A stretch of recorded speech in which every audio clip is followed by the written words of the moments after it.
Absolutely going to be exciting to see these two teams face off here today to finish off this doubleheader. Of course, the girls earlier were able to get a win 2-0 for Port Clinton's side over the Crestview Lady Cougars. So this time it's the boys trying to avenge and keep this a split doubleheader, just like we've seen here at Scott Bailey. All season long, it seems like at least one of the teams for Crestview is able to pull out a win. So it's going to be on the boys this time. And for Crestview, it's a shortened roster. 11 players today. They have no substitutions, as they have 2 players out today. And only 13 players on the roster, 2 players out. They can sport the full 11.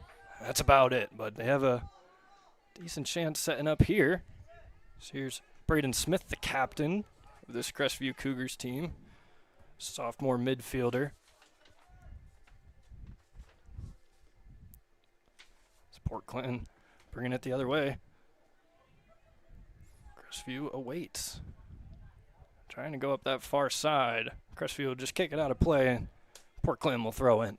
Got team spotlight coming up onto your screen here for the Cougars as Port Clinton threats. Michael Pond has his team in a pretty solid direction, 2-5, of course, but he's managing with what he has. Of course, 11 players for 80 minutes is going to be really tough for this group, and then also missing one of those captains. And then they also had a tough loss against Mansfield Senior. So the odds stacked against them right now coming into this game, but they do have the home crowd on their side. Yes, and playing on a familiar turf on their home field. But right now, Port Clinton has a decent attack brewing up the far side. So they have it right outside the 18-yard box in the semicircle as that shot is fired a little bit too far to the right by Lincoln Beasley. So we looked at Crestview. Now let's go ahead and take a look at Port Clinton, who's been on the offensive attack more so to start this game.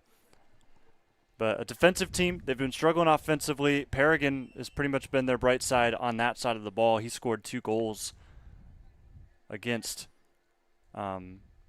Mansfield Senior. And Port Clinton, Jonathan, only averaging 2 goals a game. In 7 games, they've scored 14, and they've given up 19. So, yes, they do kind of rely on their defense, but they just simply do not score a lot, which is fine. You can win that way, but you need your defense to step up, and we'll see if that's the case today. As Parker Giampetro, the sophomore keeper for Crestview, corrals and boots. So far, what I'm seeing out of this game is a lot of speed and physicality from Port Clinton that Crestview's going to have to match here today. Paragon tries to send one forward there. Caden Hansen in the goal for Port Clinton, a good player. Great goalkeeper, second year starting. Crestview trying to stay on this attack. Throw it all the way ahead there. And smartly done by Port Clinton defender to kick it out of play, but not through the back line. So they have to throw in deep in Port Clinton's side of the pitch. So if you weren't with us Thursday night, I know Caden wasn't, so I'll fill you in. It was a track meet between Crestview and Mansfield Senior, running all over the place. And simply the TY Tigers went into town and just simply wear down this Crestview team. And it's going to be even tougher to manage that, as we've said it a number of times, with 11 players just on the field for the Cougars. Lincoln Beasley able to keep that in play. He'll cross it across where Parker Giampetro awaits.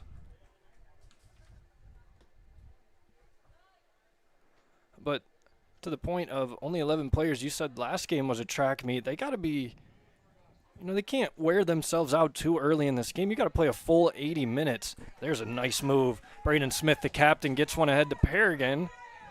But a little bit too far. Maybe Paragon staying with it right outside the semicircle. He'll fire, but too far wide right. Good opportunity for Crestview, but not able to capitalize. Yeah, pretty good look there from Crestview to start out this game. That would have been huge with just the less numbers that they have. I mean, there's a full 11 on the bench right now for Port Clinton waiting to come into this game. But the Cougars desperately needed to get something early. That could have been their chance right there. Just about a little over 5 minutes in, and Crestview staying on the attack here. So they get it up this far side. Brandon Burgosh, a little bit too strong. Goal kick. Tried to send it up this near side here, out of play. Throw in for Kyler Collins. But I think that's the bright side also for Crestview, playing against Mansfield Senior on Thursday. That's a really good club that they went up against 2 nights ago, but they're ready for this game here against Port Clinton. Paragon in the box, looking for space, fires on goal and scores. Braden Paragon picks up where he left off last game with 2 goals as he scores in the first 6 minutes. Take a look at this beautiful mastery from Braden Paragon. 3 goals in the week. That was probably his prettiest one yet. To dribble through some defenders, and that's just pretty. He looks quick, he looks agile, and he finds the back of the net to give Crestview an early lead. And, you know, if you compare this to the girls' game, similar situation. Crestview had that attack in the first 5 minutes. The boys are able to capitalize and take a 1-0 lead. Yeah, no question if there was an offsides on that call, because Paragon pretty much did that all himself. Best Lionel Messi impression, you know, dribble through the team and everything. Beautiful. Showing you again on your screen thanks to the Athletic Boosters Club. Beautiful to the far post. I mean, that's just brilliantly executed by Braden Paragon, the junior. And only one senior on this Crestview Cougars team. That's Kyler Collins, number 5. A lot of juniors. And see, that is 4 sophomores. One of them is not here today. As Port Clinton inside the box now. Quick turn. Who's going to get there first? Still with it, Bo Momini. He sends it back to the edge of the box. Crestview slows that down. Oh, Port Clinton almost with an answer. Oh, nice dribbles from Wyatt Brand on the far side. He sends it into the box and finds its way back to Brand. And I'll try again, but Crestview all over it. There's the captain, Braden Smith. Oh, in the box. Oh, offsides? Yes. Yeah, pretty clearly right there. Looked like he wasn't even wanting to be in this play, ended up getting the ball and tried to play it off. But yeah, clearly offside right there. I think the last line of defense was maybe a good yard or 2 ahead. Oh, a boot. Kind of just died in the air, though. I don't know if the wind picked that up or there was backspin on it, but just kind of fell. And it'll be a throw-in for Port Clinton right on their side of the pitch. Yeah, starting to get some clouds hovering over today. Sure, that's got to feel good for everybody out on the pitch today. And then sitting about 77 degrees here in Ashland. Especially, you know, turf gets a little bit hotter, too. Is that going to stay in play? Hustling, almost able to get there is Casey Brand. Well, he was almost able to get there, but I think he also got there to force this into a throw potentially. They are awarding the goal kick. It's awfully close. If you Oh, saw on the ground. Replay. Right to Bo Momini. And that one deflected away. Gianpietro able to keep it in play. Dangerous there from Crestview. Living on the wild side so far in this game if you're the Cougars. Living a risky life for sure. Martin trying to push it up the right side. There's Paragon. Nice heel up, or kind of a knee up. Braden Smith has it. Gives it up to Paragon. Good 2-man game from them. Gets it out wide. Burgosh just too much on that first touch. Too much on that ball, period. Burgosh, it was going to take some sort of wizardry to kind of keep that to himself as this, like, wicked bounce off of the sliding tackle from Port Clinton. And it's an easy scoop for those Redskins as they look to go the other way. Wyatt Brand trying to stay strong. He does. But right where Braden Smith awaits.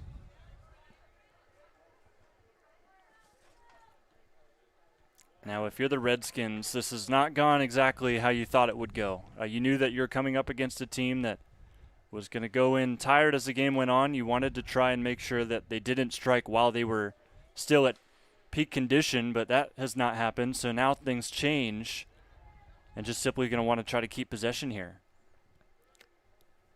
Crestview, though, all over this near side. Just a 2-man game between Casey Brand and Griffin Miller. True freshman for the Redskins. I guess everyone's a true freshman in high school, huh? Well, we're going to see keys to victory come up for Port Clinton on your screen. Kind of walk me through these, Caden. What are you thinking for Port Clinton here? Well, It starts with on the offensive side of the ball. You scored 9 goals in your last 2 games, 5-0 and 4-1. Got to find a way to bring that similar offense into this game and, build off of the momentum from the previous 2 games. And an aggressive defense. Got to keep the ball on Crestview's side of the pitch. And so far, they haven't done either of those things. It is still very early in this game, just over 10 minutes in. So they're going to have to try and stay on this side of the pitch where they are right now. Here comes a corner kick into the box. Able to get a hand on it as Gianpietro. Port Clinton's going to stay with it on the far side. Nice turn there. Trying to get it near the box. They'll work backwards first. Crestview all over it. Paragon just looks so comfortable with the ball on his foot early and the dribbles. Comes Smith. Tries to get it to Paragon. Finds its way back to Smith. Nathan Kaufman, a captain. Paragon, nice dribble. Oh, a little bit too much, though. So Griffin Miller awaited.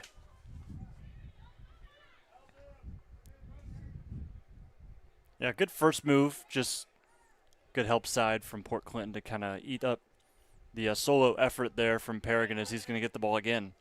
There's a nice ball inside to Nathan Kaufman, another captain. There's a nice through ball up the right. Oh, just stepped on the ball. Misplayed it just by that much. I'll take him right back away by Kaufman. He's pushing up the far side looking for a cross. Sends it into the box, but just out through the through line behind the goal. Yeah, tried to make something out of that opportunity, but the opportunity really was here when you see this replay, when they played this ball through and he just ends up stepping on it, and that just pretty much killed all of his momentum forward and gave time for Port Clinton to get back and make the next shot a little bit more difficult.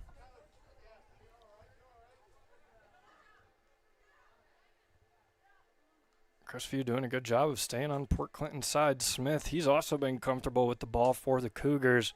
Paragon back to Smith, right outside the box, into the box now, looking for any sort of space. Fakes out a defender, fires on goal. What a save by Caden Hansen. Able to just get a foot on that and keep the lead from extending to 2-0 for Crestview. You got to love the patience you're seeing here out of Smith, but maybe a little bit too much as he tried to dance around that last defender. The shot pretty much goes right at the keeper. Good extension of the leg to make the save. And really, Hansen got that leg out, and it came up and hit him in the face. So that could have hit his leg and still bounced over him, but good job of using his head, if you will. This guy uses his back.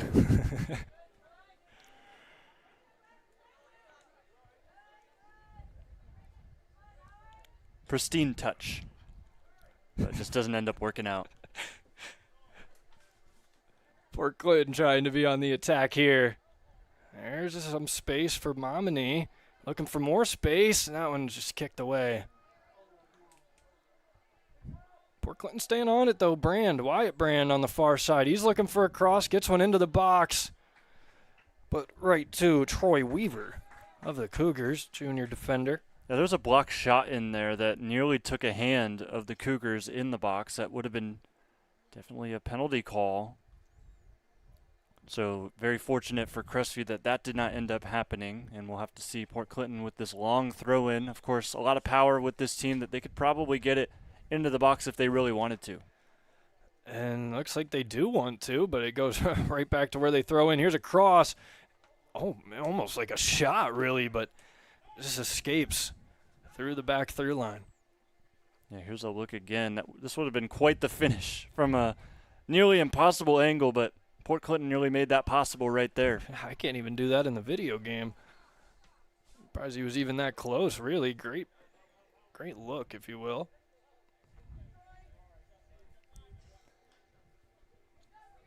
Able to keep that in play, Cougars. Oh, nice ball ahead, Momini. Back and forth here. Oh, and finds its way up to McGregor. Tries to stay with it, but can't. Good defense from Port Clinton.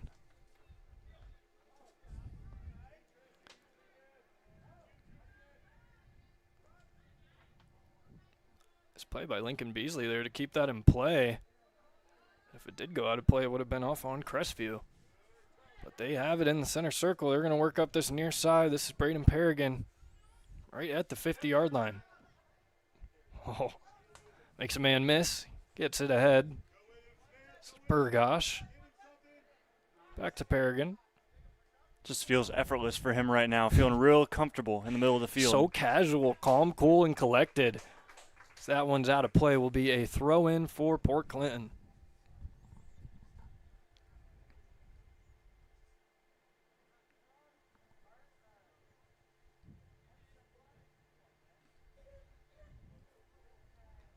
In the center circle, Crestview takes it back. Weaver attacking on this near side, gets it in towards the middle to Smith. And that's one thing Crestview is doing a really good job at, is getting the ball right in the middle. Braden Paragon, again, making guys miss. Dribbling through the team. Wide pass out to Burgosh on this near side. That's kicked. Is that staying in play? No, it'll be a throw-in for the Cougars. Yeah, a couple nice dance moves. Tries to get his teammate involved a little bit behind the play. See if the Cougars can continue this attack. They've been flirting around the 30 for a good majority of this game thus far. They're just so comfortable dribbling. Paragon has it in the box, loses it though. 3 or 4 Port Clinton defenders surrounding him. Crestview just keeping this pressure on. Just keeping it on this side of the pitch. Makes it tough. Paragon tries to get it back to Smith. Wins a aerial battle. Ball bouncing around. And I mean, when I tell you he's everywhere, he is literally everywhere here in this game so far. And he's got his hands on his knees because he's got to recover after that whole sequence. As we are just over 17 minutes into this first half, Crestview leads 1-0 on a 6th-minute goal from Braden Paragon. Crestview fans wanted the call. They get it. Here comes a free kick from 31-yard line. Yeah, you'll see a little shove from behind here on McGregor. Brandon Smith heads it up in the air, but over the back line. So We're going to replay during that, so we'll show you that again. Thanks to the boosters.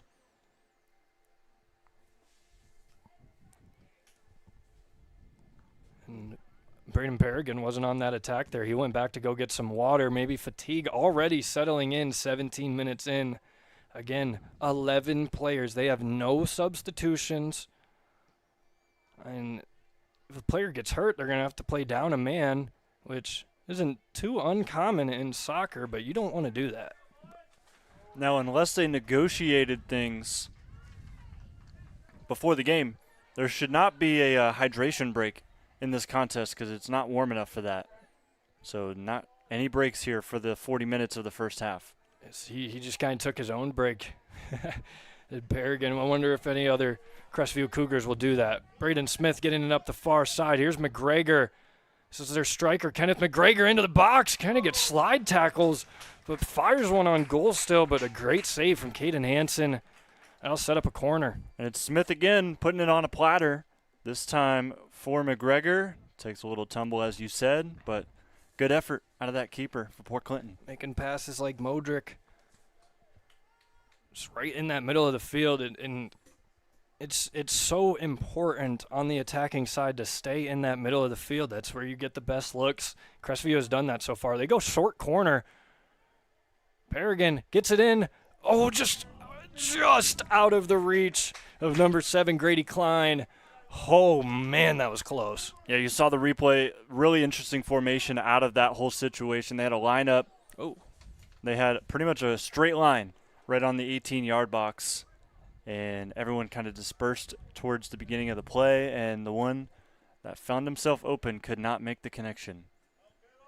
Port Clinton sends it ahead where GM Petro waits. Sophomore goalkeeper. He's not many shots on goal from Port Clinton, but he's done a good job of getting those wide balls and making sure there isn't an attack. So Crestview's keys to victory today. Got to protect the goalkeeper. Also got to attack the middle of the pitch. I think we've seen both thus far, but we may see Port Clinton in here. Yes, great look.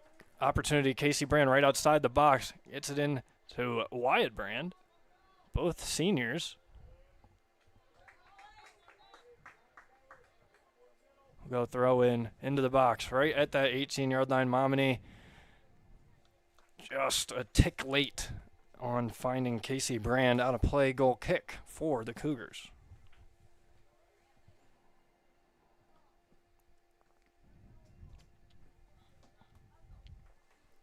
See the girls Cougars team in the crowd in front of us here to support the boys.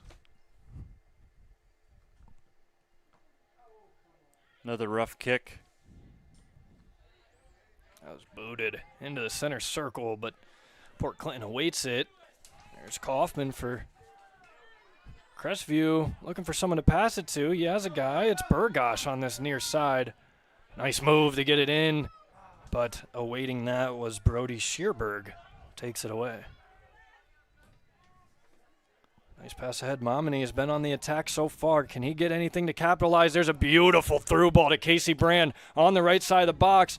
Tries to pass it in, and that looks like it went off of Brand. Oh, and Giampitro's down, the keeper. See, and yeah, it did look like it looked like it went off of Brand, but it was already out because they are still saying corner. Yes, they are still saying corner. So everyone runs down for the Cougars. This looks like Casey Brand, number 10, the senior, will take the corner for the Redskins. He sends it in. It's a small one on the ground. Beautiful setup, and it just goes wide right.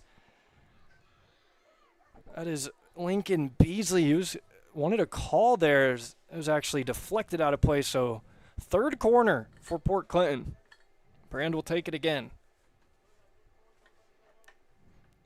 This one, oh, and there's Giampetro with a beautiful play to get a hand on it and send it wide.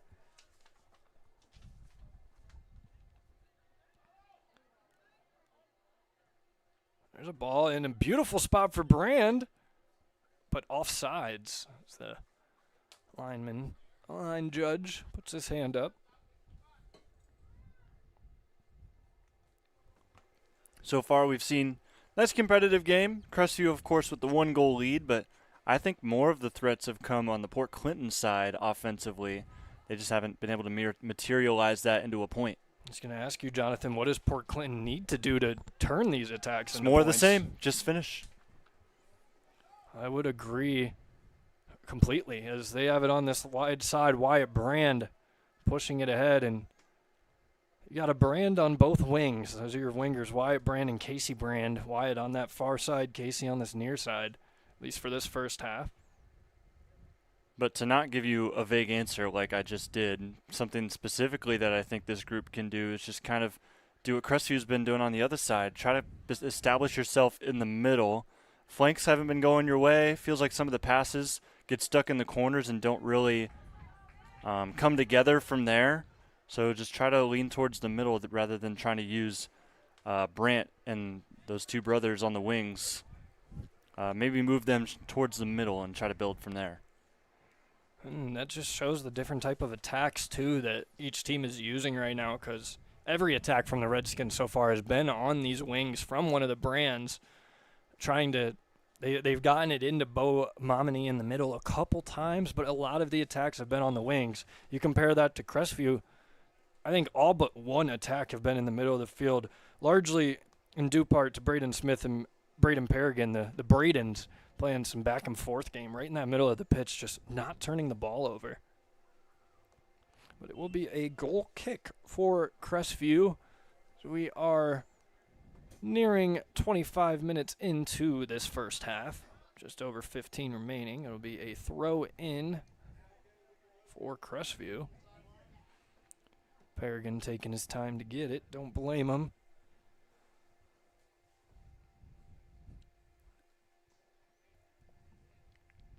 Yeah, any time that they can take to just simply sit around and catch their breath, they're going to do it today. Paragon boots one ahead. And I think that's also a case of them just trying to take a little breather, especially for their defense that put in a lot of hard work in the last few minutes.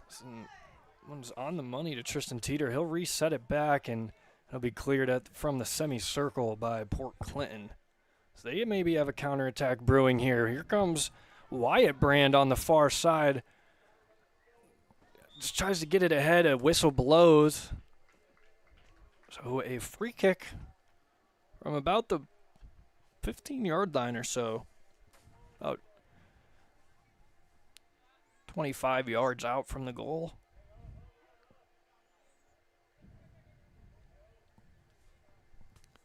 Wyatt Brand will take the free kick, moves it up a little bit. See if he takes the shot or sends it into the box. It's a 4-man wall with a Port Clinton Redskin part of that 4-man. Everyone else on this near side. There's a shot.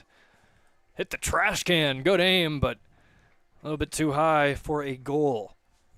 So we are officially over 25 minutes into this first half.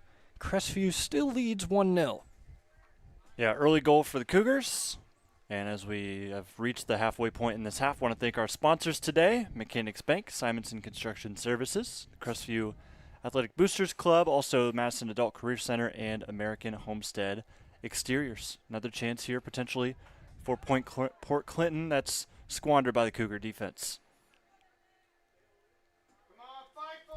Port Clinton has done it, as you mentioned, Jonathan. They've done a good job of, like staying on the attack. But here comes a counter from Crestview. Braden Smith at the charge. Working it up this near side. Stays with it right outside the box. Oh, nice move. Gets it in the box. He'll fire with the left foot. Oh, just over that left top corner of the goal. Yeah, we have the best angle here of that shot as Smith puts a couple turns on. Just like we saw earlier in the game, just about 5 yards further back. And as a result, he has to go high and with some speed, and just a bit too much. Jonathan, we've seen the shot power, the pass power, just the kicking power in general from this Crestview team.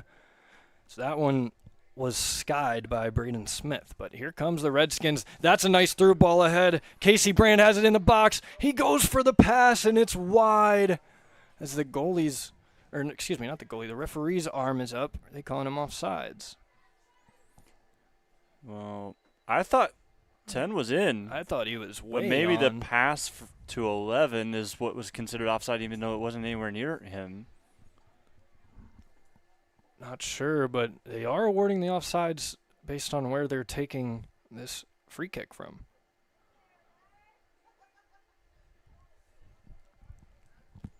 Port Clinton works back. Midfield. On the far side. They've been over there quite a bit because of Wyatt Brand. He's getting the attack. That one right into the box. Trying to stay with it is Adam Fitt, but whistle blows. Looks like a handball here on this clearance. You're going to see it on the replay. And, yep, just slapped him right on the left arm. So take it to the Cougars' side. They'll get to kick this away from Gianpietro. Just trying to keep him and let him kind of lay back and relax for a little bit between the posts. He's played a good game so far. Has a couple punches. I don't think he has a save to the name yet, but he's made plays all throughout the game. That one just sat on Smith and that is number 3, Lincoln Beasley's shoulders there. Oh, beautiful ball ahead. One person to beat. Adam Fitt finds the back of the net for the equalizer for the Redskins. Here with about 11 minutes remaining in this first half. Well, watch the build-up here. They went quickly on this free kick. It looked like there was a call, potentially a handball, that allowed for them to quickly take another move forward, and the Redskins caught the Cougars lacking, and that's the result. That brings us to a tied-up 1-1 game. So Braden Parrigan started it off in the 6th. Adam Fitt with the answer in the 28th. So we are just a little bit over 11 minutes left in this first half. Smith and Parrigan. Smith goes in the middle of the field. Is it outside the box? Gets it wide to Burgosh. He sends one high in the sky. Into the box, goes wide. Tristan Teeter, the freshman, trying to stay with it. He's able to get it to McGregor. Back to Teeter. They're on the right side. Here comes a cross in where Caden Hansen awaits. Not bad here from Crestview, just a really tough angle. Probably a cross, but also looked like a shot there. It was on frame. So beautiful through ball to Adam Fitt. He'll just chip it over the keeper and off the post. Oh, my goodness. Crestview gets away with one. Fitt can't believe it. Wow. was like an old school style penalty. Just you and the goalie and just hit the post. Unfortunate for Adam Fitt, who was looking for his second goal in as many minutes. Whew, man. That's a very, very fortunate turn for the Cougars, because that would have been pretty much 2 goals in 3 minutes and really would have given all the momentum back to the Redskins, as this Cougar team looks like they're starting to run out of gas here in the half. Oh. Collision there. Adam Fitt was looking for another chance. Yeah, GM yikes. Petro got it.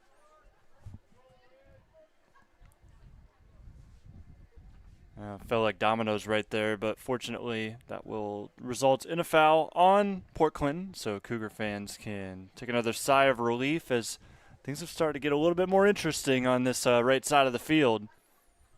It's where the ball has been here for a while. Crestview's got to find a way to get it back on the other side of the pitch. Port Clinton simply just won't let them right now because of plays like that. Casey Brand just completely takes it away. He has it inside the box now on this right side. He'll reset, look for someone to pass to in the corner. He sends it into the box, but no one's home except the Cougars. That one's booted deep. McGregor, is he able to get it? No, good play by Brody Shearberg to save a one-on-one opportunity for McGregor. Crestview. 5 Port Clinton Redskins back. Crestview kicks that one out of play. Throw in quickly from the Redskins. Just getting a substitution first. Looks like Bo Momini coming back in. All of a sudden, this thing got quite interesting there the last 5-6 minutes. We were kind of going back and forth between the two teams for a little bit, but very eventful, a couple of sequences leading to a 1-1 score now. You brought up the Tide earlier in the women's game, and Tide completely has shifted here. All in the favor of the Redskins. Can they keep it going? Braden Paragon, maybe an opportunity here for Crestview. Right in the middle of the pitch. Decent numbers, but Port Clinton's doing such a good job of getting back. Paragon trying to do it himself. Has it in the box now. Just getting too deep. He stays with it. Fires one off of, that is Bo Momini, so it'll set up a corner. Braden Paragon really set that one up himself. Yeah, well, look at this whole sequence right here. Paragon does a great job. You're going to see a slide tackle come in from the captain, Bo Momini. And that was enough to kind of alter Paragon to where he had to settle for a corner, just deflecting that off of a Redskin. Paragon will take this corner as Braden Smith short if he elects to take it. They did that last time. It's their second corner kick. He sends it into the box, far side, on the money header. Back in, ball bouncing around. Hansen's able to get a hand on it, but not able to corral it. That'll set up the third corner kick of the half for Crestview. And what has gotten into these two teams here as of late? Real good opportunity, just couldn't quite cash in. That definitely deflects off of the keeper for the Redskins, so we'll see yet another corner. It'll be the third of the game for the Cougars. Caden Hansen's played a good game so far in the goal for Port Clinton. Paragon will take the corner again. Smith still short. He'll take it this time. Oh, and he just gave it away. It's too strong on that first touch. Goal kick for the Redskins. Looked like his studs got caught in the turf right before he was about to take his first touch. Tried to jam it loose, and then that momentum trying to jar it loose touched the ball a little too heavy. Just over 6 minutes left in this first half. A 1-1 game. Thanks to a 6th-minute goal from Braden Paragon. 28th-minute equalizer from Adam Fitt. Both juniors.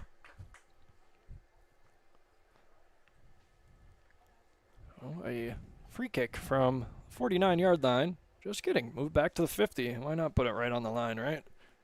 Grady Klein will take the junior. Rockets one into the box. Right over the head of a couple players. Port Clinton will clear. Oh, maybe an opportunity here for the Redskins. Maybe. Can they stay with it? No, Crestview. In that center circle, they'll give it to Paragon on this near side. He'll work Back towards the middle, gets past a defender, Logan Markovizin. Oh, lost it. Good defense from Momini. Berrigan literally just takes it right back. He's trying to do it himself, dribbling through traffic. There's 3 defenders that he gets through. Can he keep it in play? Yes, he can. That one is out of play. Are they awarding a corner? You're going to see him shrug off Momini right here. Gets past 2 more defenders, and then that last line of defense forces him to go a little bit off line. And yet again, just has to settle for a deflected corner. The fact he was able to get through there is so impressive. Setting up this corner kick for Cougars, as now Smith will take it this time, and Berrigan will await short. Yeah, Berrigan's certainly one of the... Oh, good spot. Burgosh sends it into the right side. It's still bouncing around the box. That one cleared out of play, will be a throw-in for Crestview. Woo-hoo. I was about to say, Berrigan, one of the best players in Richland County, definitely one of the best dribblers in Richland County. But here on this opportunity, the Cougars still threatening, as we saw Port Clinton with their foot on the pedal earlier in the game, and now it's starting to shift over to the Cougars here at home as their crowd pushes them on to try and take the lead back after losing it just about 10 minutes ago. Berrigan taking a breather, just under 4 minutes remain. Smith will take the corner. He'll go short to Berrigan again. Berrigan trying to bring it in closer. Here comes a cross. Deflected. Oh, right near the goal. Caden Hansen dives and scoops it up.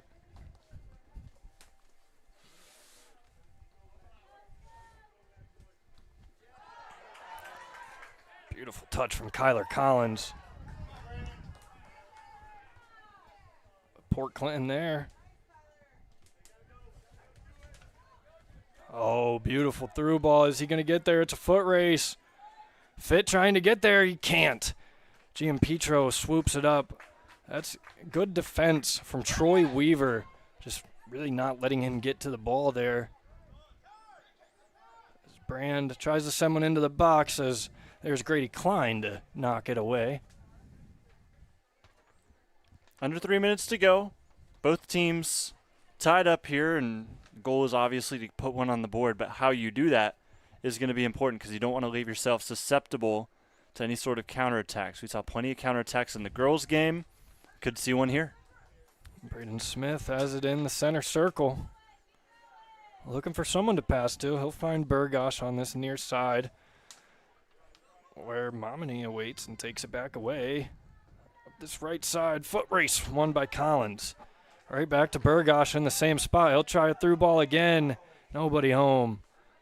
Look at the speed from Brody Shearberg just taking off. He's going to try and stay with it, but there's Kyler Collins once again making great plays. Kaufman stays with it. Trying to dribble past a couple defenders. Whew, good defense from Shearberg. But a whistle blows. Yeah, a few words there from Port Clinton after that whole incident. And took the knee pretty much right to the core area of Crestview, and Cougars didn't like that. Captain for Port Clinton exchanges a few words. I'm sure they were all friendly. You know, how's school been going? How's it started? That's what I would assume, at least. Did you enjoy the girls' game earlier? Just friendly chats. 90 seconds remain in this first half. Berrigan has it right at the 25-yard line. Sends one into the box. Hansen able to corral with ease. Sky-high punt. If I'm Port Clinton in this game, I'm feeling good about where you're at because it took a real special individual performance. Yellow card.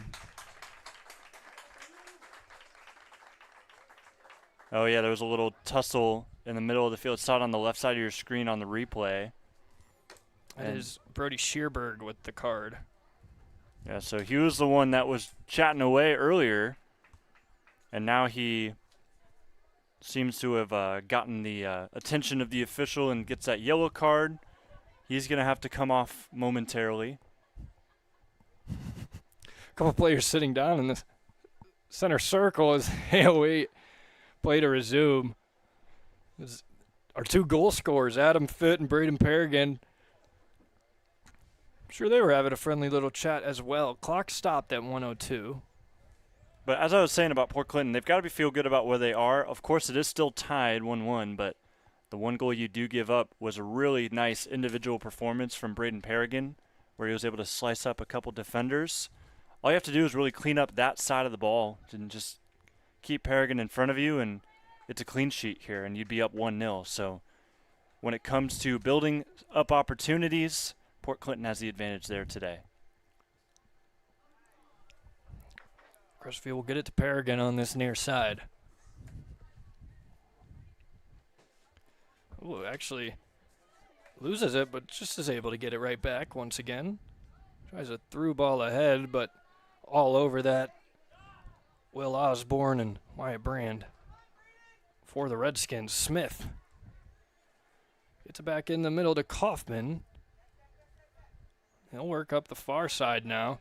Tries to send one into the box. Kaufman able to stay with it in the box. Here comes a shot, but far right of the goal. A goal kick coming up in the last 20 seconds of this first half. Jonathan, what's stuck out to you so far? Honestly, just the fact that Port Clinton, after giving up that goal, have really stayed firm in their game plan, continuing to keep on working, just forcing Crestview to build up some opportunities and pretty much play perfect soccer to get another goal on the board, and they kept this tied. That'll do it for the first half. A 6th-minute goal from Braden Paragon, 28th-minute equalizer from Adam Fitt. Our scoring so far. We also had a yellow card issued to Brody Shearberg. We'll be back in a couple of minutes for the second half.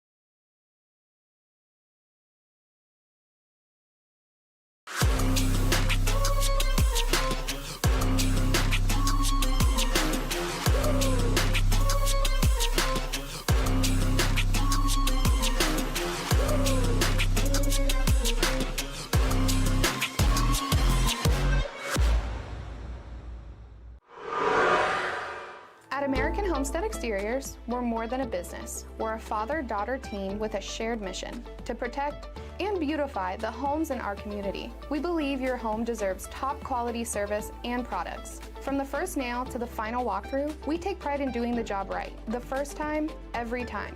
Integrity, craftsmanship, and customer service aren't just words to us. They're the foundation of everything we do. American Homestead Exteriors. Strong, reliable exterior solutions. Built with pride, built for you. Since 1974, Simonson has helped their clients stay on target to meet the goals and deadlines for their projects. From concept to completion, Simonson can design a plan and build a path for success. Let Simonson Construction turn that vision into a reality. Hey, does your checking account pay you with real cash rewards with no monthly maintenance fees ever? Bummer. Ask for Kasasa Rewards Checking. It's our superpower. OH Report brings you local high school sports coverage like nobody else.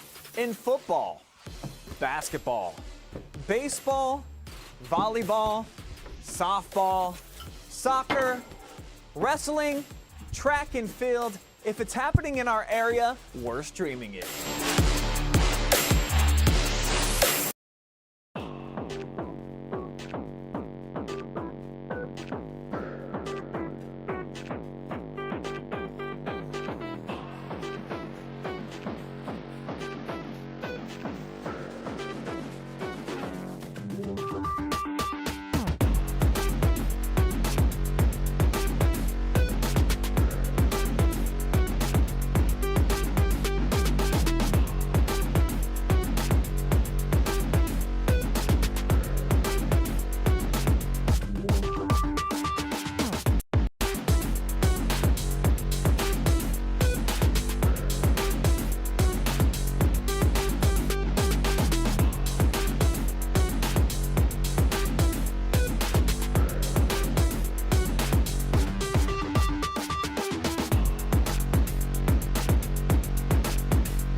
Mechanics Bank halftime show. We're back on the OH Report. I'm Caden Schmid, Jonathan Langdon beside me, coming to you live on YouTube, Facebook, and the NFHS Network.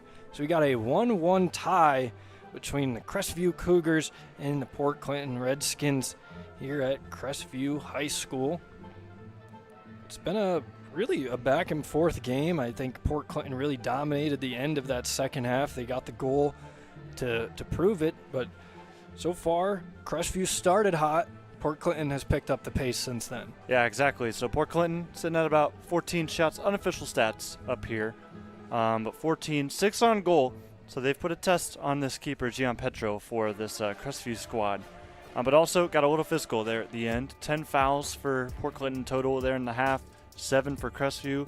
Also have a card in the books. We didn't have any of those in the girls' game in the first leg of this doubleheader, but little physical coming up. Don't expect that to change, and also expect a really tight finish as we are still knotted at 1. It's definitely been exciting as Crestview will start with the ball here in the second half. They're in the red. They'll be going left to right. As Port Clinton in the white will be going right to left. Both keepers wearing number 1 have played a good game. Gian Petro for the Cougars, Caden Hansen for the Redskins. But Crestview looking to really get on track. They haven't really been on track yet this year. They have 2 wins. They were dominant wins. A 7-0 win versus Christian Community and a 6-0 win versus Galleon. Outside of that, they've had 2 one-score losses and a couple wrong sides of some blowouts. A 14-0 and an 8-0 game at the hands of Edison and Mansfield Christian, 2 very good teams. Yeah, Edison this year looked fantastic when I got to see them here at the Scott Bailey Memorial Field. Another case as well is Mansfield Christian. They just lost to Clear Fork not too long ago, which was a pretty big upset. But this Crestview squad, they've been tested early on in the year, and it's proved to be good for them, especially against Mansfield Senior early on Thursday, because coming in against Port Clinton, they feel like the more physical and the quicker, bigger team here so far today. They just have to overcome some short man situations and try to keep your conditioning throughout the rest of this game. Yes, and the halftime break certainly helps with that, but we've seen at least Braden Paragon go to the sideline really a couple times to go get some water. See if that trend continues in the second half. If Paragon has it now on the far side, and they're now going left to right, switch sides at the half. It's Burgosh on the far side. It's it into Paragon. Paragon trying to work towards the middle, tries to get it ahead to McGregor, and just too a little bit out in front of Kenneth McGregor. Yeah, good attempt. Turned to his right. Thought he may have had something there up the middle, and McGregor just couldn't hold on to it. So a goal kick for Caden Hansen and the Redskins. First a substitution. Looks like Aiden Kreisler, number 14, the senior, coming on for Port Clinton. They play in a tough conference in the SBC. 12 teams and no shortage of really not good teams. They're all pretty good in that conference. Here's a good chance here for the Cougars. Did he save that? Is the ball, is it in? It is in. McGregor ends up finding the back of the net. Back and forth. We got to check out the replay on that one. Just bouncing around. And the side netting ultimately tells us, yep, it was in. Oh, man, and the goalkeeper looks to be in a little bit of pain there after that situation. Still down. That's Caden Hansen, second-year starter. He's played a good game. Out comes coach and trainer to check on him. But McGregor extends the lead in the 42nd minute. Not even. About 90 seconds into the first half. Caden Hansen's down. We'll step aside for a moment. Be right back.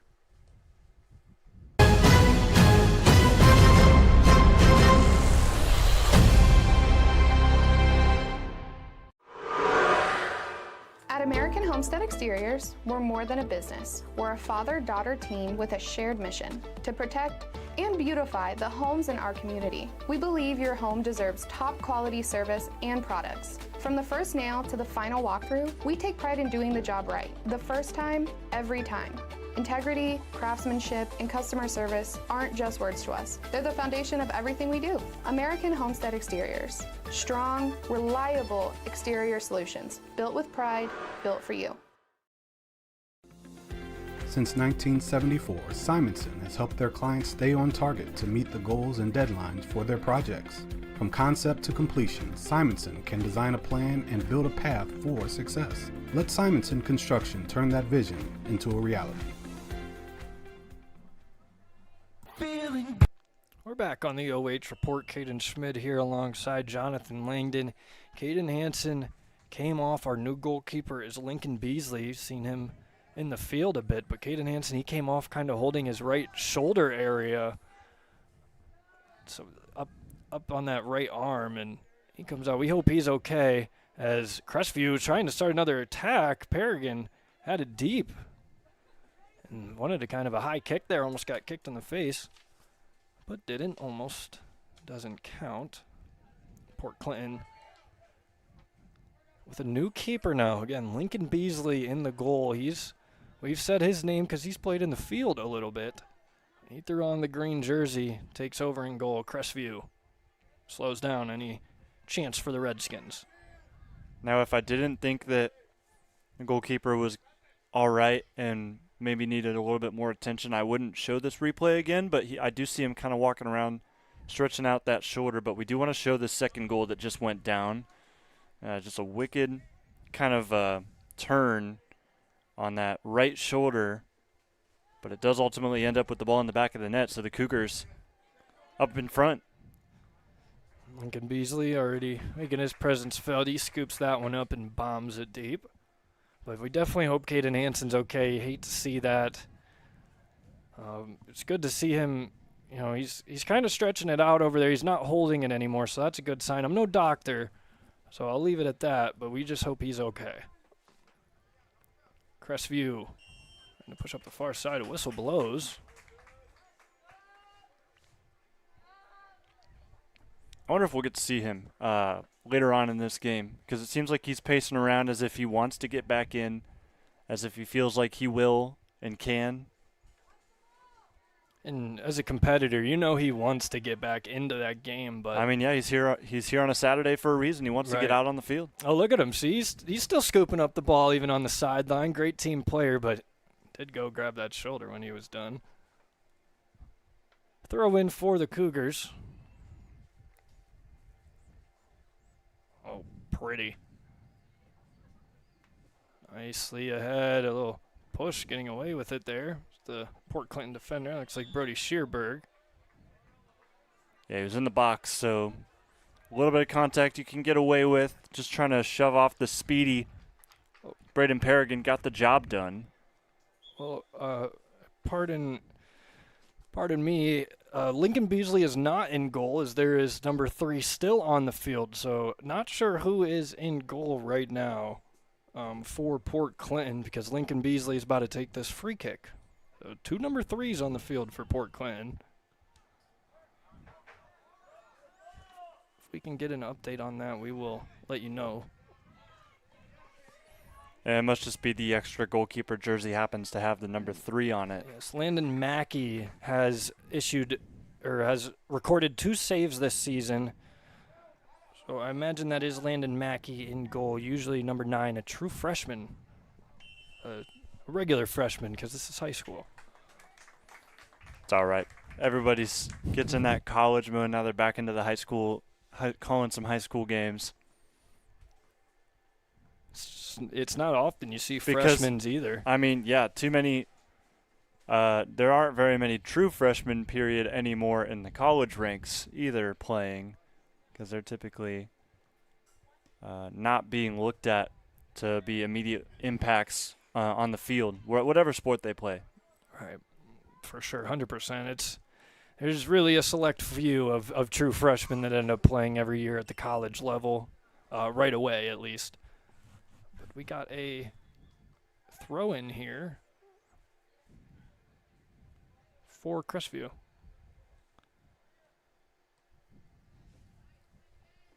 Aerial battle won by the Redskins. They get it ahead. Shearberg, nice ball ahead. This is Casey Brand who sends one into the box. Tried to get it to Adam Fitt, but instead Giampetro scoops it up and bombs it deep. Yeah, he's had a great game today. Gave up 5 goals on Thursday. Comes in just the 1 given up in the first half, and is making some great plays. He is, and he's done a good job of simply getting a hand on the ball in certain situations, whether it's been the corner kicks, punching it in the air, or even plays like that where he just comes up and gets it. How about Braden Smith trying to get into the box? Slide tackle is clean from the Redskins. That's a nice play by Lincoln Beasley. But the Cougars stay with it. Momini trying to take it away. There's a clear from Port Clinton. Crestview awaits. They get it up ahead to Paragon. Another clear. Oh. Looked like a handball. They're going to get away with it. Adam Fitz sends one ahead. Here goes Casey Brand. Has a one-on-one with the keeper right outside the box. And there's Giampetro with the save once again. It's going to take a little bit to get to this save, but here's the whole sequence again. Got to see the near handball that wasn't called, and then the attack the other way. Great job by Giampetro to really position himself nicely. And he makes a crucial save to keep this lead for the Cougars. Braden Smith sends one ahead. McGregor trying to go get to it, but instead that will be Landon Mackey in the goal.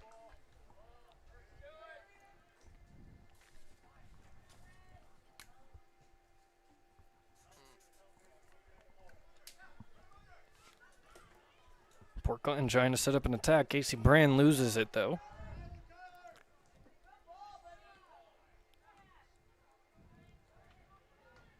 Smith sends it into Kaufman in the center circle, out to Paragon. Those three have definitely been players of the game so far in my eyes. Also Kenneth McGregor as well. He had that goal. Nice play there by Mackey to keep that in the box so he could get his hands on it. Here comes a punt. It's on the ground, but it's a beauty.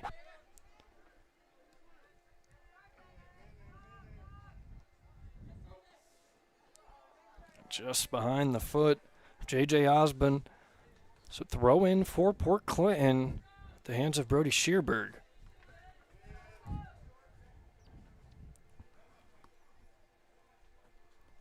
You're just under 9 minutes in to this to the second half. There's a ball ahead, but Giampetro is all over it. Man, he's played a good game, hasn't he? Absolutely. Just continues to do his thing, allowing this Crestview team to really rely on him in spurts where that defense may get tired defending for minutes on end.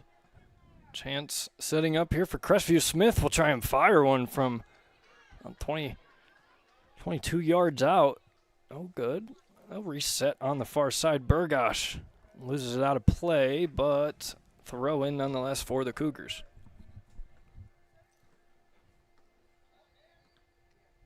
Ooh, Beasley almost got his own guy there on that one. Port Clinton trying to take it away. Counter-attack opportunity if the whistle doesn't blow there. A beautiful through ball from Fitt up to Brand, but whistle blows right in that center circle.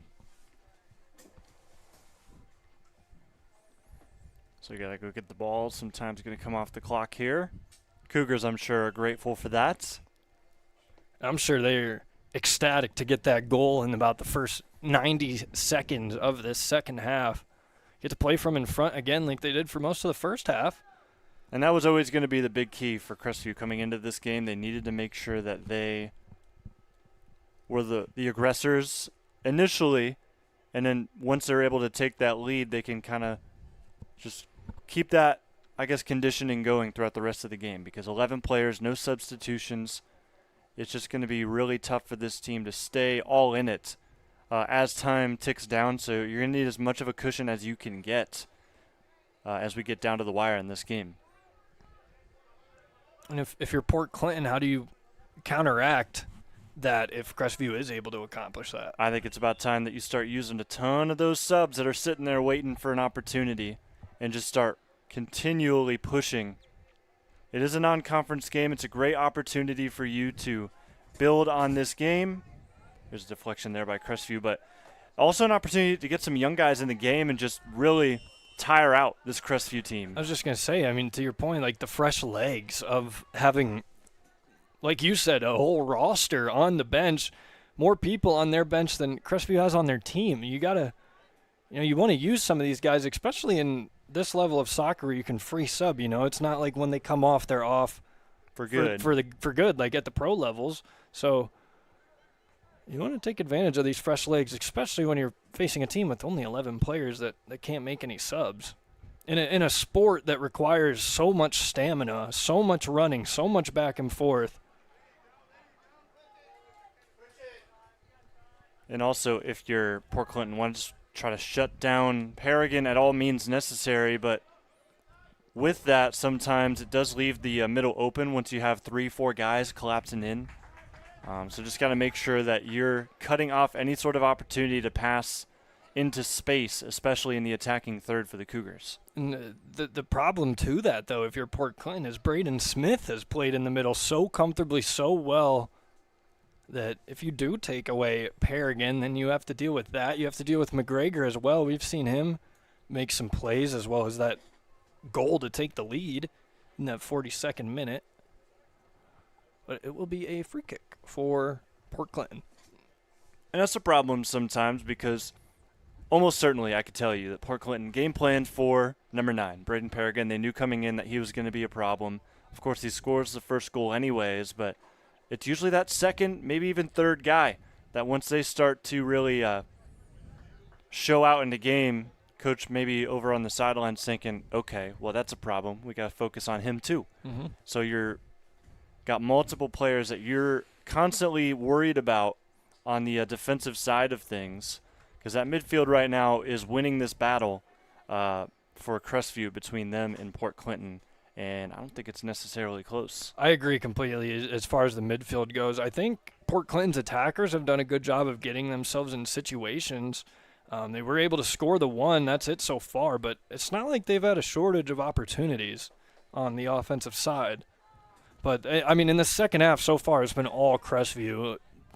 Just under 14 minutes in to the second half, Crestview has dominated the time of possession in this half. Again, they have it right outside the box. Braden Smith, he'll get it into the middle to Kaufman, who fires one on goal, and nice save from Landon Mackey. Just swoops that up, maybe a little bit of help from his legs. Yeah, nice low-driven ball. That's what you're taught, especially with shots a little further away from goal. Just try to keep it out of the eyesight of the keeper. Use some of those players that are in between you and the goalie to your advantage. It was a pretty-looking shot. It was just a good save by Mackey to get down on the ground, almost like a hockey goalie, like get his knees down and stop the ball from finding the back of the net. And it's also much like equalizer. Hockey in the fact that with all of those defenders between you and the puck, and I guess ball in this sport, of course, it can make it really tough to see. But that time, doing a good job focusing in, and Port Clinton with their midfield just trying to get something going to help their attackers out. And Momini had a couple chances in the first half. He's kind of playing more of a midfielder role now in the second half as Brand and Adam Fitt has really taken over on the front end forward positions. Port Clinton doing a good job of keeping it on this side of the pitch.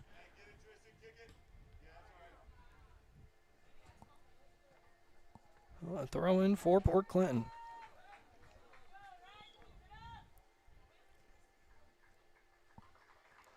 Oh, look at that. Caden Hansen checking back into the game. Landon Mackey did his job. Didn't allow any goals during the time period as Caden Hansen shaking off that right arm. He'll retake the goal, and that's a pleasure to see. Absolutely. Hope everything's okay with him as he continues to help this team stay within striking distance. Can't allow another goal to go through because it could very well finish things off here if Crestview can strike the net again. Especially with the way they've been staying on the offensive side of the ball as well in this half. It's not like Port Clinton has had many opportunities even in this second half, but maybe they'll set one up here. There's a trip. Yes, it's called. And I had possession favoring Port Clinton in that first half, 60-40, but I think Crestview's pretty much battled back and turned it into a 50-50 ball game in that aspect. I agree 100%. They've definitely had the time of possession, but Paragon, a little delay of game action there instead of giving the ball to, I think that was Adam Fitt trying to take the free kick quickly, was not giving him the ball, so referee has a quick chat with him. Yeah, and I didn't see a card come out, so nothing yet there for the Cougars in that aspect. We did have a card earlier on Port Clinton.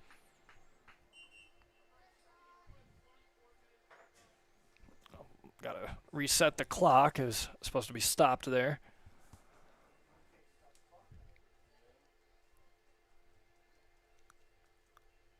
They had 30 seconds. 24 minutes remain now in this second half. Port Clinton looking for the equalizer. There's one into the box, but who other than G.M. Petro there? Send it away. It's been a much better game for goalkeepers than the score would kind of suggest. Both of them doing good with what they've been able to do. I agree completely. Oh, what a through ball. Who's going to get there? McGregor almost wins the race, but a great play by Lincoln Beasley to protect his keeper, Hansen, and not allow a shot there. That is nicely done from Lincoln Beasley, the senior. But you look at the goals scored by Crestview. The first one was on a special individual performance, again I say it, from Braden Paragon, where he was able to dance between a couple of defenders and basically left the goalkeeper hopeless to try and make a save in the end of it. And then the second one actually comes early at the very beginning stages of the second half, and it's kind of a situation where the goalkeeper got a shot, got hit kind of on the shoulder and couldn't really do much else after that ball went through the net. It was just kind of a funky play. It wasn't a foul, but that's how the Cougars have struck both of their goals, and that's how they have the lead.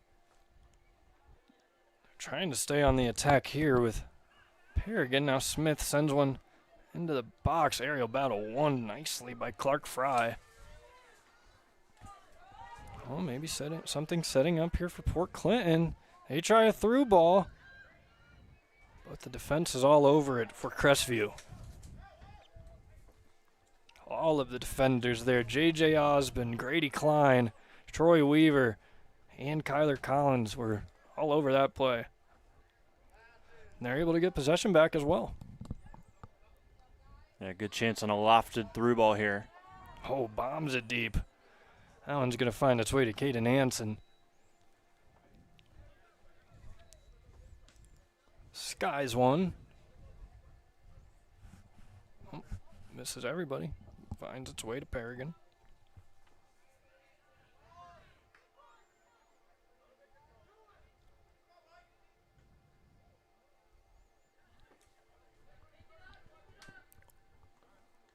Tristan Teeter, is that going to stay in play? So close, too. Kenneth McGregor, but out of play. Throw in Redskins.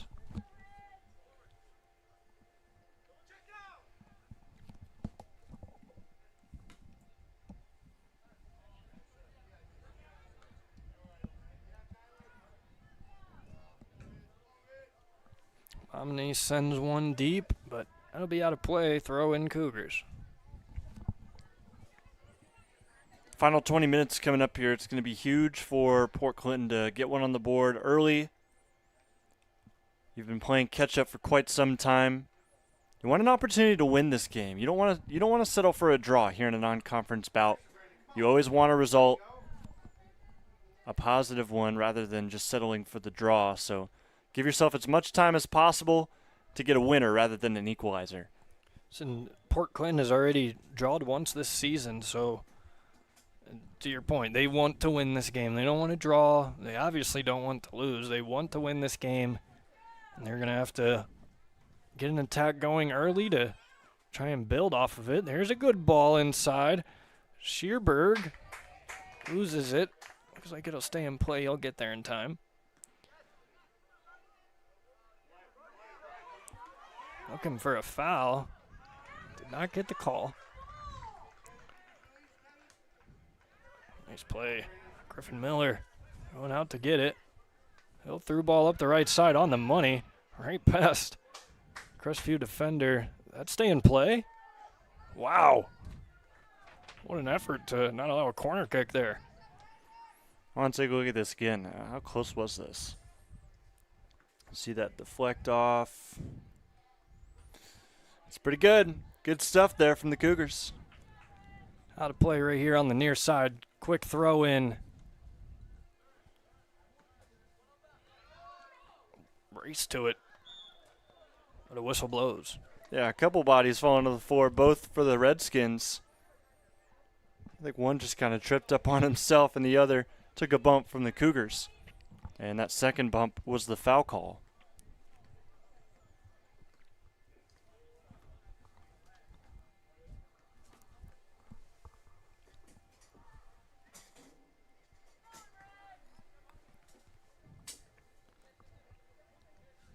It's been back and forth the last couple minutes. Not really many attacks, just kind of playing in the middle of the field are both of these teams right now.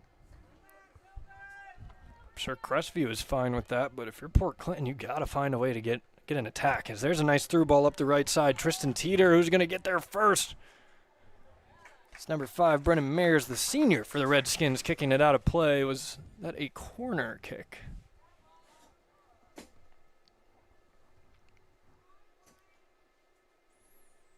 Peregrine doesn't seem to be lining up for one. It looks like it's going to be a long throw. But, you know, he's probably the one here for this team. Or is it? It is a corner. I'm wrong. It looked like he was really getting ready to line up for a heave. He had to go kind of a long way to get the ball. But Peregrine has Smith short. He'll take that. It's been common so far this game for them. I'll go back to Peregrine. Oh, my goodness, what a move. He'll fire on goal. Woo-hoo-hoo-hoo! Braden Peregrine, are you kidding me? What a snipe. Gives him a brace on the day. Smith gives it up to him. Nice little roll from Braden Peregrine. And that Port Clinton defense, that's just a ball that you've got to get. As that went right past 2 defenders. Peregrine got to give him credit for the goal, but that's one that should have been avoided by the Redskins there. Some nice curve on it. A shot from Peregrine, firing it to the left side of the goal. And a beauty. You wonder if Hansen's view was blocked, what happened there. But nonetheless, that is now a 3-1 Cougars lead. Port Clinton's chances of winning expiring. Is that one, did that get through the uprights or was it wide right? I don't think so. I think it was wide right. Just like the Browns. Yeah, I mean, maybe in search of a new kicker, and I think Braden Peregrine's a good candidate today. Was it the girls' game that someone kicked it through the uprights? Yep. 2 good candidates. They'll have a good kickoff in practice for that number 1 spot. Need a tryout. Casey Brand on this near side, trying to work towards the middle. Gets tripped up. Good clean tackle, yeah.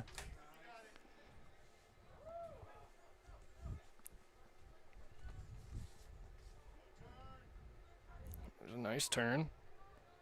Trying to get inside the box is Adam Fitt, but loses it. Crestview out to Burgosh. Oh, Aaron pass. Port Clinton's able to find it, trying to get it into the box. That one's cleared. That is sky high all the way up to near where the lights are. Well, the Redskins still putting a foot down here in this attacking third. They need something quick now, even quicker than we had mentioned earlier before that last goal from Peregrine. Crestview's all over it, though. They might be able to get a counter here, too. Kenneth McGregor, he's shown off his speed this game, trying to dribble through a couple defenders. Is he going to stay with this? He is, but he'll have to reset backwards. I mean, great marking from Griffin Miller. That is a freshman playing defense like that on the junior forward, Kenneth McGregor. Yeah, maybe a little bit of acting at the end as he kind of flew up and ended up landing on the ball. But that is going to be a foul on the freshman, so we'll see Crestview kick this forward. And that hurts, landing on the ball like that, especially if you get it in the wrong spot. Ooh, it'd be hard to breathe for a couple of minutes, but he seems fine. Oh, a header. Wow, that was impressive to even get that on goal. Caden Hansen all over it, though, just being aware of the situation, making a nice save. Yeah, kudos there. I believe it was Teeter that was able to poke that goalwards. Tristan Teeter, number 4, a freshman. That's an impressive header. It didn't go in, but, I mean, wow, it was on the money. Required a great save. Port Clinton trying to stay on the attack. Here's Shearberg, looking to get it into the box. Goes far. Wyatt Brand will chase it down. He'll work backwards. Will Osborne tried to send one in, didn't work. That one booted up to the near side of foot race. Not going to get there, out of play. That looks like a deep throw-in. So right now the Cougars looking good to split this series with Port Clinton here today. Last couple of times it's been the girls winning and the guys falling just short, but this time roles reversed here on Saturday most likely, unless we see a Herculean comeback from the Port Clinton Redskins here. Down 2 with 14 to go. It's totally possible with 14 minutes left. It's a good bit of time in soccer to make something happen. We'll see, though. They got to stay on the attack like this. Wyatt Brand working it up the far side. He'll kick it ahead, looking to get it into the box. He's going to work backwards to work middle. There's a pass in, but Braden Smith there for it. Oh, big hit. Like a American football, not football there. Whew. There's a yellow, so they're going to give another card away. Who got issued the card? Hayden Kreisler, number 14 senior. So 2 seniors, 13 and 14. Brody Shearberg and Gaten Kressler picking up cards. This one coming in the 67th minute. Yeah, he did lean into the landing space, so never a good thing. That's usually a basketball term that you say, leaning into the landing space of a shooter. That time, leaning into the landing space of someone going up for a header. And it was almost like a defenseless receiver, too. I mean, Yeah. he really got popped. It was good that he bounced up so quickly. If that was me, I'm taking my time to get up, especially with a 3-1 lead, too. Yeah. Well, it was a card, so the clock got stopped. But still, I wanted to take some time. Braden Smith tries to get it ahead and does. Teeter, is he going to be able to get to it? Doesn't look like it out of play. A deep, deep throw-in for Redskins in their own territory.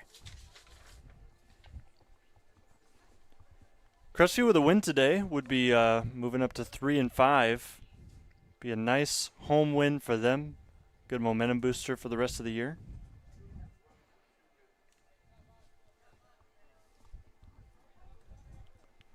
It's only the 8th game for the Cougars, coming in at 2-5. Paragon sends one across. Cougars trying to extend their lead. Burgosh fires one far, far right. A corner kick, or excuse me, a goal kick coming up for Caden Hansen and the Redskins. Well, the girls play against Galleon on Monday. That's a doubleheader, so Tigers are going to take on the Cougars next week as well. Well, actually, it's not a doubleheader. It's a home and home, so Cougars should be here for that game against Galleon. And actually, it does look like it's going to be a doubleheader, so the girls were also at home, too. So a 5-7 situation next week. And that's going to be 3 doubleheaders in 6 days for these two teams. So a lot of reps, a lot of work. See another foul on the field. It's definitely got to be exciting, too. There it was.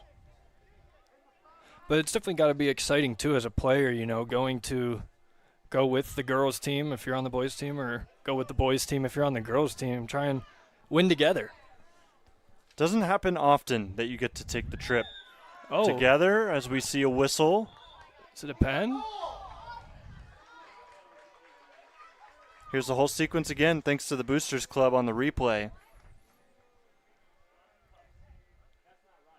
So one player went down, and then the second goes down in the box, and it is a penalty.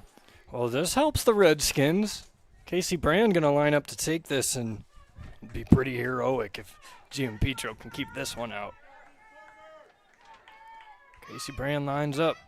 He did make a save on Thursday in a PK. See if he can keep that magic going. A right-footed kick from Brand. Giampetro waits. 12 minutes remaining. Brand fires right and finds the back of the net. Casey Brand, a penalty kick in 68th minute to make the score 3-2. And Port Clinton, it's not over just yet. I would say go get your popcorn, but Caden, it's a pretty far way. Actually, they just closed the concession stand, so no popcorn for us today, but definitely get it out if you're at home because it's going to be a good finish here. A penalty kick, 2 yellow cards, all from Port Clinton alone. They're trying to set something up this near side, but just too much on it.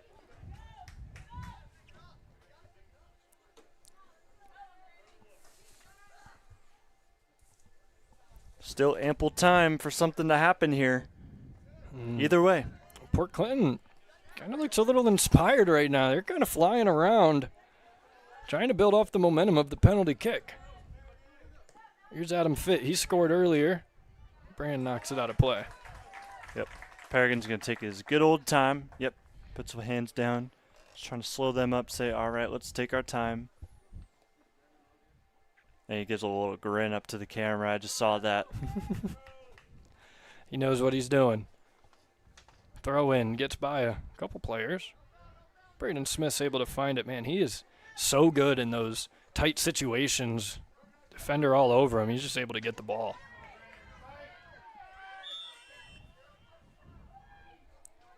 Intensity continues, and it feels like right now most of the calls are going to the benefit of the Redskins right now. Yes, I would agree. Burgosh, some contact there, kind of in the way.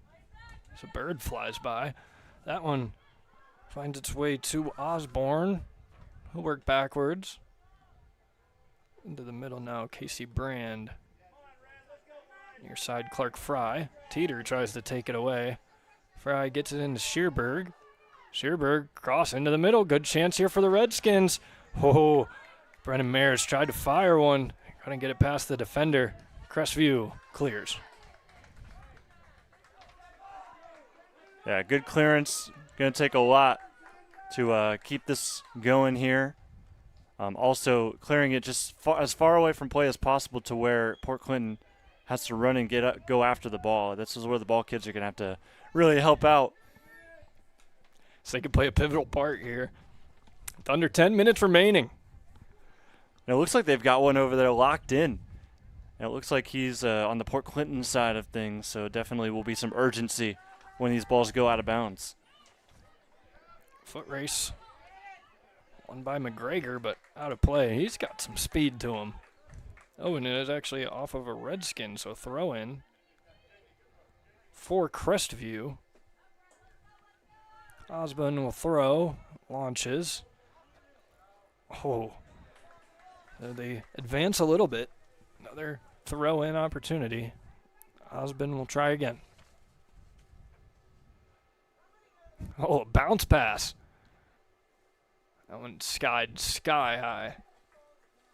And Griffin Miller wanted a whistle, but instead it'll just be a goal kick. Under 10 minutes now. It's getting to be a little bit scary if you're Port Clinton. Honestly, the same if you're Crestview, just with how the pendulum is kind of shifted. But the Cougars on the surge. Paragon going to get on the ball. He's going to launch one, but wide left of the goal. That one even further out from where he made that goal back in the 62nd minute. 3-2 game. How did we get here? Well, Braden Paragon a goal in the 6th minute, and then an equalizer from Adam Fitt in 28th. We'll get back to that here. Teeter's going to cross one into the box. Out of the far side, Burgosh looking for space. Gets it to Smith. Trying to stay with it, Port Clinton. Almost able to, big collision right outside the semicircle. Who's that going against? Goes against Crestview. Another call in favor of Port Clinton. And I think that's the right call. Looks like Port Clinton got there first. It was a really weird, awkward collision. But yeah, Clinton got to the ball first, so the bump on Crestview is going to be called the other way. Bergen over near the sideline right now. The Crestview faithful unhappy with the way the game's being refereed right now. Port Clinton has it inside the box. That's Fit. He sends it up in the air. Header. There's GM Petro once again with the save. Not a bad header. Drives it down into the ground, but off of the bounce, Gian Petro does a good job locating it, not letting it bounce over his head, as has happened a couple of times.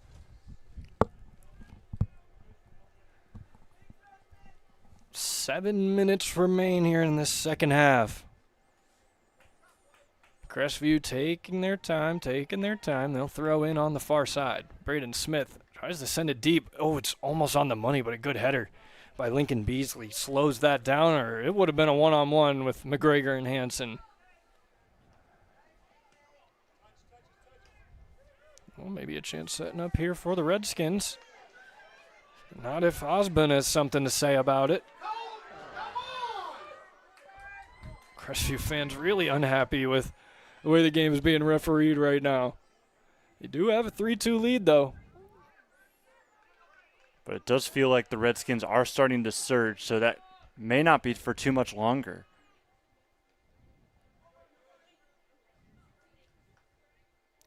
Right near that through line that stays in for Port Clinton, but Osborne is playing great defense right now. Throw in Redskins. 6 minutes to go. First a sub, Bo Momini coming back on. That is Jacob Marvikson coming off. Momini subs in and gets the ball quickly. That one's booted ahead. Who's going to get there? Fitt's going to try. And that's just a good job of boxing out, if you will, by Troy Weaver to just allow Jim Petro again to come up and corral it. That one takes a big bounce. Good win by Teeter in the air. Smith with a push. Hands flying up everywhere on the Crestview, from the Crestview stands. These home bleachers. So we are just about 5 minutes remaining in the second half. So that one's kicked out of play. Throw in Redskins. Shout out this ball kid. He's been ready here for Port Clinton, trying to get them as much action as they can out on the pitch. He's prepared. He's been busy, too. They haven't been over here Well, they know what'll happen if they come over here. True, yes. He's been locked in over there. Locked and loaded, if you will. Always has a ball on standby. Griffin Miller in the middle of the pitch. Gets it up to the far side. Shielberg, ball bouncing around. Oh, gotta find a way to clear it here if you're Crestview. It's not gonna happen. A player down. Griffin Miller, freshman. Yeah, looking towards that left leg. Trainer's going to come out, and with that, we'll step aside again. Going to have the final 4:18 here in the second half coming up.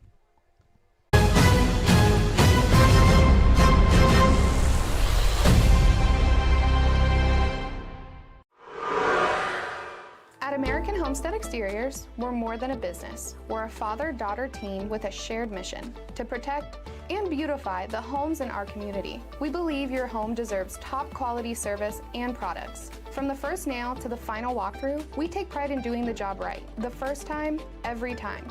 Integrity, craftsmanship, and customer service aren't just words to us. They're the foundation of everything we do. American Homestead Exteriors. Strong, reliable exterior solutions. Built with pride, built for you.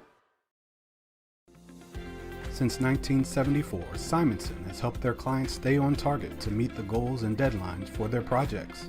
From concept to completion, Simonson can design a plan and build a path for success. Let Simonson Construction turn that vision into a reality. Hey, does your checking account pay you with real cash rewards with no monthly maintenance fees ever? Bummer. Ask for Kasasa Rewards Checking. It's our superpower.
.418 remains in what's been a thriller of a second half here on the OH report. There's a ball instantly into the box, but GM Petro there once again to grab it out of the sky.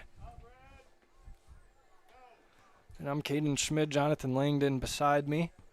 So we are creeping up on that 4-minute mark of a 3-2 Crestview ball game. McGregor trying to go out and get it. Beasley, nice turn. McGregor went for the slide tackle. Beasley just staying with it. Finds its way to Braden Paragon. Tries a through ball to McGregor. Caden Hansen's going to come out before that gets in any trouble. So Paragon with a brace today.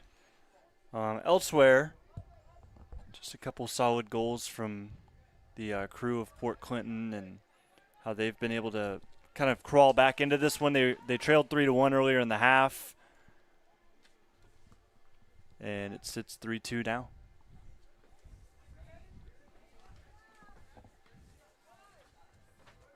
Ball bouncing around. Powerful header. Puts it back into the center circle. That is skied towards the goal. Braden Smith got just about everything on that one. Caden Hansen swoops it up. We're going to see a lot of that here in the last 3 minutes. Just forcing goalkeeper, anybody for Port Clinton to run after a ball. And look how many defenders Crestview has back.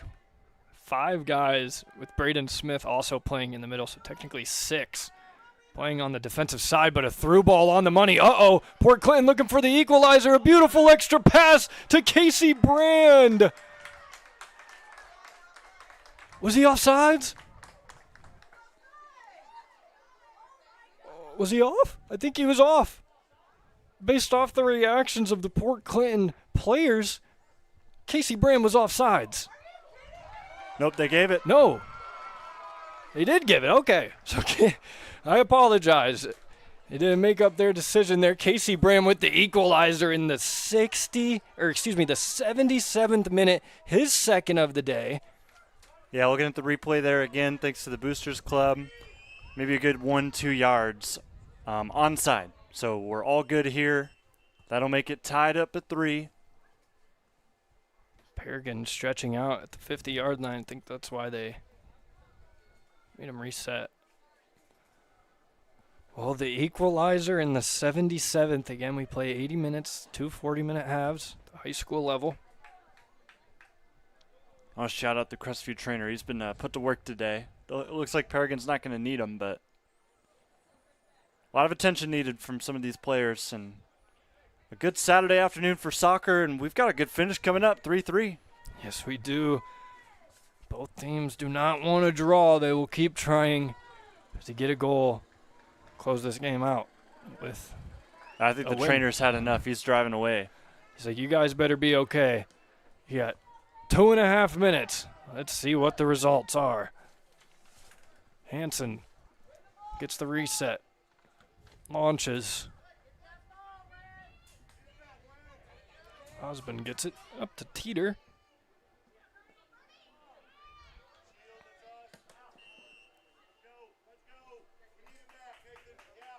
Out of play throw in. Osmond gets it ahead. That's out of play. Oh, inching their way up the pitch. That one into the middle. Nice header. McGregor trying to turn. Can't find space. Good slide tackle, Lincoln Beasley.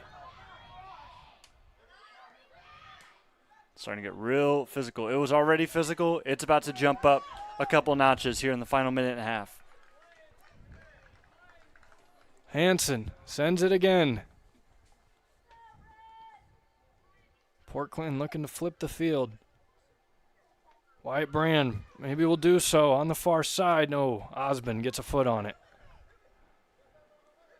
Back and forth. Brand. This Casey Brand finds it. He sends it ahead. Just out of the reach of Wyatt Brand, but he's going to be able to get to it on that far side. Working back into the box. Here comes a cross in. Casey Brand. Shot deflected. There's Grady Klein in the way of that one.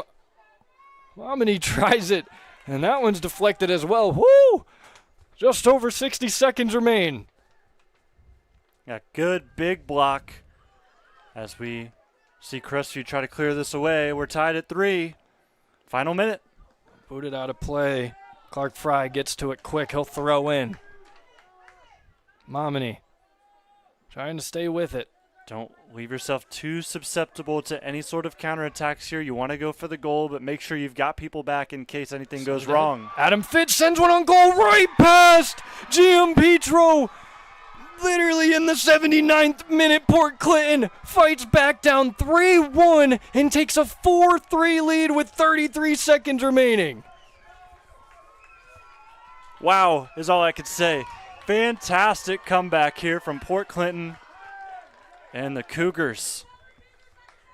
We talked about it, the 11 players, no substitutions, everybody just kind of gasping for air these last couple of minutes, and Port Clinton capitalizes, takes advantage, and they've only got 30 seconds, the Cougars, to respond here. We'll see what they got. It's time to give it their all in these last 30. Out of play, a throw-in. Awarded to Crestview. They got to go, 20 on the clock. Paragon sends it in to the middle. Wyatt Brand clears it. That might do it. 10 seconds. GM Petro's going to come up and get it. Punt it quickly. You're going to have to turn around and fire this thing. Kaufman does kick it, but nothing to show of it. Port Clinton fights back down 3-1 in the final 15 minutes. Come from behind and win. How about that? Port Clinton advancing to 4-3-1 on the year. Crestview dropping to 2-6. Wow. There's the final goal on your screen. That's our MVP today. We're going to talk to him momentarily on the OH report.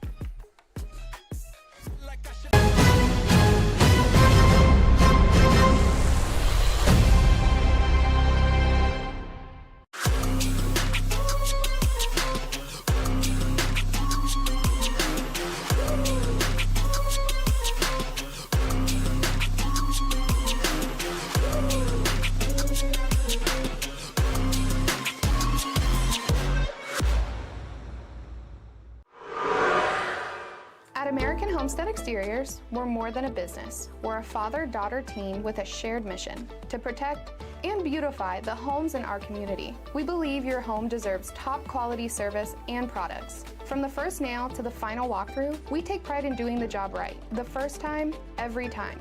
Integrity, craftsmanship, and customer service aren't just words to us. They're the foundation of everything we do. American Homestead Exteriors. Strong, reliable exterior solutions. Built with pride, built for you. Since 1974, Simonson has helped their clients stay on target to meet the goals and deadlines for their projects. From concept to completion, Simonson can design a plan and build a path for success. Let Simonson Construction turn that vision into a reality. Hey, does your checking account pay you with real cash rewards with no monthly maintenance fees ever? Bummer. Ask for Kasasa Rewards Checking. It's our superpower. OH Report brings you local high school sports coverage like nobody else. In football, basketball, baseball, volleyball, softball, soccer, wrestling, track and field. If it's happening in our area, we're streaming it.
Time now for your player of the game, presented by the Madison Adult Career Center. Adam Fitt, I didn't think we were going to be talking to you about 10 minutes ago, but how about the exclamation point you put on this game? Just take me through. Down 3-1 with 15 minutes to go. You guys fight all the way back, not just to tie this game, but to win it 4-3. What did it take out of your guys to get this done? I couldn't have done it without my team. They were the ones that equalized, and if it wasn't for them, I wouldn't have had that game-winning goal. So every goal matters, and it's not all about me. It's about my team. Yeah, absolutely. And then I could hear you breathing through the microphone, but all credit to you. It took everything you guys had to get this win today. Of course, trying to wear out that Crestview team that had no substitutions. You guys also fought through. Just take me through the progressions of this game, where you guys thought you were at halftime, and then how things executed towards the end.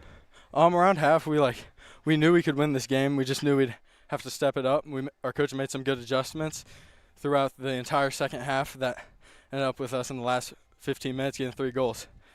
Well, then taking this on to you the rest of the season. Non-conference games are always a good chance for you to grow. Well, I think you guys did that today.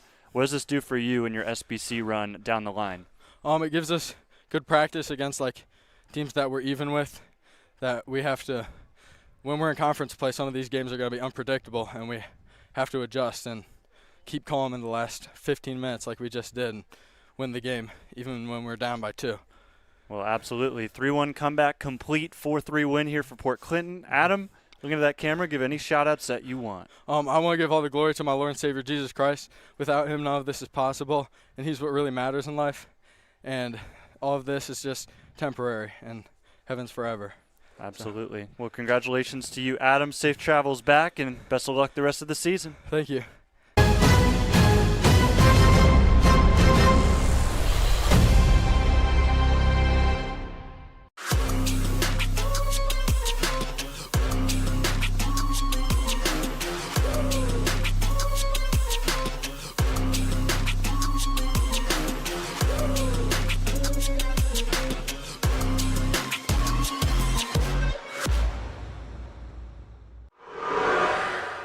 At American Homestead Exteriors, we're more than a business. We're a father-daughter team with a shared mission to protect and beautify the homes in our community. We believe your home deserves top quality service and products. From the first nail to the final walkthrough, we take pride in doing the job right. The first time, every time. Integrity, craftsmanship, and customer service aren't just words to us. They're the foundation of everything we do. American Homestead Exteriors. Strong, reliable exterior solutions. Built with pride, built for you. Since 1974, Simonson has helped their clients stay on target to meet the goals and deadlines for their projects. From concept to completion, Simonson can design a plan and build a path for success. Let Simonson Construction turn that vision into a reality.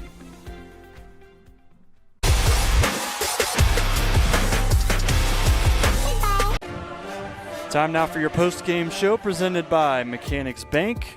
We had a great finish to this one. It was a 3-1 game in favor of Crestview with 15 minutes to go in this game, and Port Clinton fights all the way back. They win it 4-3 here tonight, and it was all live and free on the OH Report. Port Clinton comes in. They were desperate for a win to get over 500, just like the girls did in the first game of this doubleheader, but here they are, coming out on top in a non-conference bout. Great momentum moving forward. Yes, it is. And as we mentioned, this is their second out-of-conference game. 12 teams in that SBC, a lot of great teams in that conference.